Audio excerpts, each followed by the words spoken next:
हरे कृष्णा। आपका वंदन अभिनंदन स्वागत है आपका मेरे चैनल आराधना कृष्ण भक्ति में। प्रिय भक्तों, आइए मोक्षदा एकादशी व्रत कथा सुनते हैं।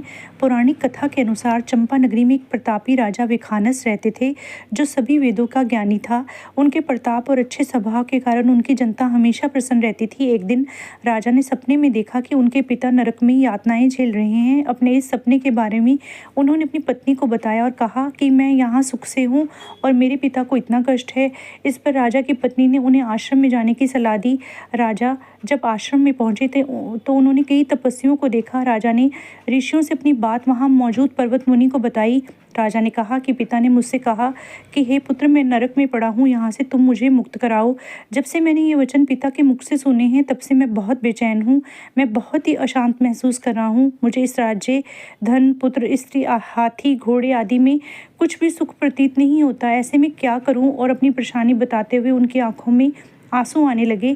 आगे राजा ने कहा, हे ब्राह्मण देवताओं, इस स्वप्न के कारण इतना कष्ट पहुंच रहा है कि मेरा सारा शरीर जल रहा है। अब आप कृपा करके कोई तप, दान, व्रत आदि बताएं जिससे मैं अपने पिता को नरक से मुक्त करा सकूं। उस पुत्र का जीवन व्यर्थ है जो अपने माता पिता का उद्धार न कर सके। एक उत्तम पुत्र जो अपने माता पिता तथा पूर्वजों का उद्धार करता है, वह 1000 मूर्ख पुत्रों से अच्छा है।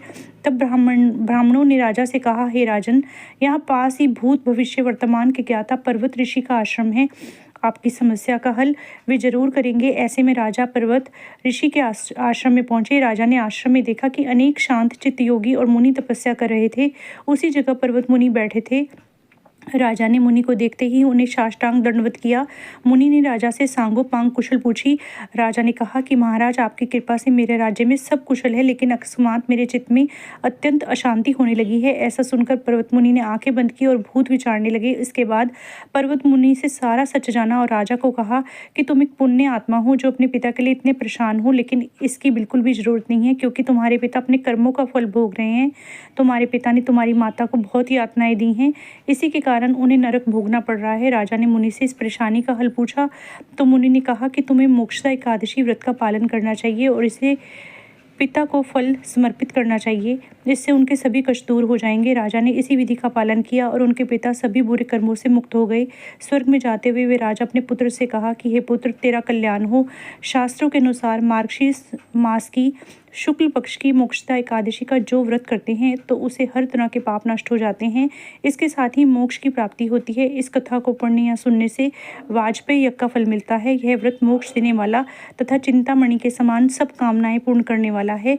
आप सभी को मोक्षदा एकादशी व्रत की ढेरों शुभकामनाएं। आपका हर पल हर क्षण सुखद हो, मंगलमय हो।